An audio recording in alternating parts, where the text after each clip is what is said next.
સમગ્ર ભારત દેશની જેમ રંગીલા રાજકોટમાં પણ દિવાળીની ધામધૂમથી ઉજવણી કરવામાં આવી હતી। સહપરિવાર ફટાકડા ફોડીને આ પર્વની લોકોએ ઉજવણી કરી હતી। આ ઉપરાંત ઢોલ નગારા અને શરણાઈના તાલે ગરબાની મજા પણ લોકોએ માણી હતી।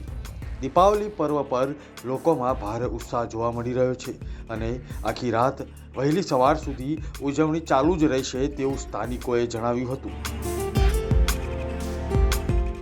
દિવાળીના સેલિબ્રેશન્સ માટે હું એવું કહેવા માંગુ છું કે આપણે લોકો આપણા પુરાણમાં, આપણા દાદી દાદા પાસે, આપણા વડીલો પાસે આપણે ઘણું બધું એવું સાંભળ્યું છે કે આપણે અંધકારમાંથી એક અંજવાળા તરફ જઈએ છીએ અને દિવાળીનો મહોત્સવ આપણે કરીએ છીએ। પણ સાચું તો એ છે કે જ્યારે રામ ભગવાન અયોધ્યાથી વાપસી કરી ત્યારે આખા અયોધ્યાએ એક દિવાળી જેવો માહોલ ક્રિએટ કર્યો હતો, જેમાં બધાએ પોતપોતાના ઘરને શણગાર્યા, રંગોળી કરી, ફટાકડા ફોડ્યા અને રામ ભગવાનની ઘર વાપસી થઈ છે। તો આપણે લોકોએ બધી જગ્યાએ રામાયણ સાંભળી હશે, કોઈ વડીલો પાસે સાંભળ્યું હશે કે રામાયણ જોઈ હશે, તો આપણે ક્યારે એવું સાંભળ્યું છે કે રામ ભગવાન છે એ પોતાના પરિવારથી કોઈ અલગ જગ્યાએ વનવાસ સિવાય રહેવા ગયા કે કોઈ અલગ થયું કે દશરથ જે રાજા હતા એના કોઈ પુત્ર અલગ થયા કે એની પત્નીઓ અલગ થઈ? તો કે ના, એ જમાના પર બધા જ સભ્યો હતા એક પોતે જોઈન્ટ ફેમિલી, સંયુક્ત ફેમિલીમાં રહેતા હતા। એ જ રીતે અમે પણ આજે એક સંયુક્ત ફેમિલીમાં રહીએ છીએ, 15 જણા એક ઘરમાં રહીએ છીએ। કોઈ પણ શુભ કામ અમે અમારા વડીલોને પગે લાગી, વડીલોની સલાહ લઈ, વડીલો સાથે વાતચીત કરી અને અમે લોકો એને આગળ વધારીએ છીએ। અને આજના પર્વ માટે તો હું એટલું જ કહું છું કે આજનો જે પર્વ છે ને એ આપણા આ બધા માટે થઈને એક ન્યૂ યર આપણે કહીએ છીએ કે નવું વર્ષ આપણે અહીંથી શરૂઆત કરીએ છીએ। એ જ રીતે બધાના જીવનમાં એક નવી ઉલ્લાસ આવે, નવો જીવન આવે અને નવા બધા દિવસોની શરૂઆત થાય એવી જ મારી આશા છે। ગરબે પણ ઘૂમવા છો, શું કહેશો? હા, ગરબે ઘૂમવા માટે તો બહુ સરસ એવી વાત છે કે ગુજરાતીના જેમ થેપલા વખણાય છે ને એવી જ રીતે ગરબા પણ વખણાય છે।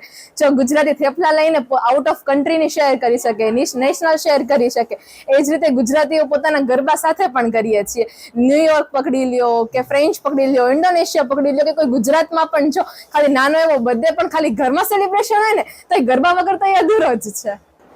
પરિવાર સાથે સેલિબ્રેશન કરવાની બહુ મજા આવે છે। નીચે દર વખતે આવી જ રીતના દિવાળી ઉજવવામાં આવે છે અને હંમેશા આ રીતના ચાલતી રહે બસ દિવાળી અમારી, કે અમે સૌ પરિવાર સાથે મળીને એક સાથે ઉજવીએ દિવાળી। પરિવાર સાથે એક સ્નેહ મિલન થાય ત્યારે એક અલગ જ મજા હોય છે। બધા ફટાકડા ફોડીએ છીએ, પછી ગરબા રમીએ છીએ અને શરણાઈવાળા અને નગારાવાળાને બધા આવે છે અને ખૂબ મજા આવે છે કે સાથે બધા એક સાથે ગરબા અને ફટાકડા ફોડવાની અનેરો આનંદ હોય છે કે આપણે એક સાથે પરિવાર જ્યારે એક સાથે હોય છે અને બધા આમ સુખ દુઃખના તો અલગ જ હોય છે, પણ જ્યારે તહેવાર ઉપર કોઈ પરિવાર સાથે મળીએ છીએ ત્યારે બહુ મજા આવે છે કે એક તહેવારની એક અલગ જ અનોખી રીત ઊભી થાય છે કે સાથે મળીને કે તહેવાર એક ઉજવીએ। લોકો જણાવી રહ્યા હતા કે ભગવાન રામ અયોધ્યા પરત ફર્યા ત્યારે જેવો આનંદ હતો તેવો જ આનંદ અને ઉત્સાહ તેમના પરિવારમાં જોવા મળી રહ્યો છે। નાના બાળકો, યુવાનો અને વડીલો સાથે મળીને દરેક તહેવારની જેમ દિવાળી પણ સાથે જ અમે ઉજવી રહ્યા છીએ।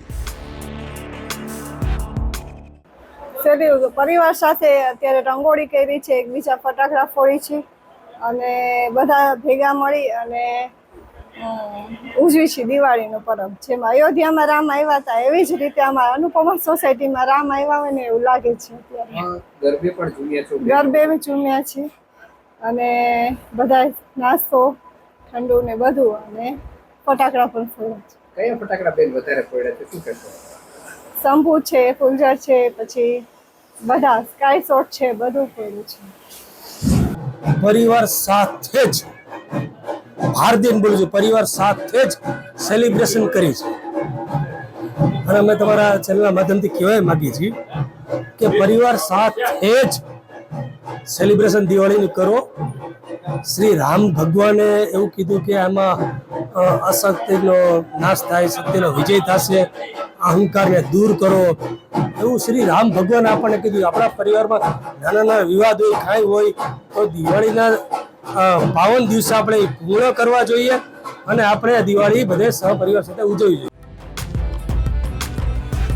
દિવાળીના પર્વની ઉજવણી અંગે વાત કરતા લોકોએ જણાવ્યું કે અયોધ્યા જેવો જ આનંદ તો જોવા મળી રહ્યો છે, પરંતુ ઉત્સાહ પરિવારમાં જે છે તે અમારા પરિવારમાં જોવા મળી રહ્યો છે।